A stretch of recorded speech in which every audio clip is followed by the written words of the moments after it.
Byt na ulici Mládeže je už predaný. Aj tento byt je už predaný. A aj tento byt na Karpatskej ulici je už predaný.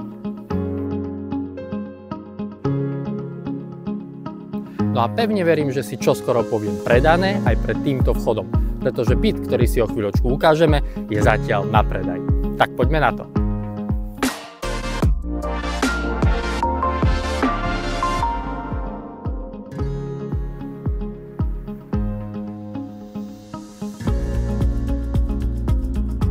Trojizbový byt na ulici Generála Svobodu, ktorý prešiel pred niekoľkými rokmi kompletnou rekonštrukciou, vrátane výmeny rozvodov elektroinštalácie, kúrenia či vody a odpadu, má 65 m2.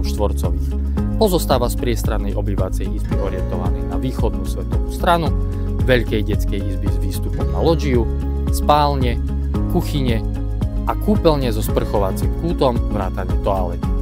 K dispozícii k bytu je samozrejme aj pivničná kopka v suteréne bytového domu, ktorý je taktiež po rozsiahlej rekonštrukcii vrátane nového výťahu. Tento byt je vhodný na okamžité bývanie bez nutnosti ďalšej investície. Takže ak hľadáte cenovo dostupné bývanie, tu ste správne, len mi musíte zavolať. Teším sa na naše obhliadky. Ahojte.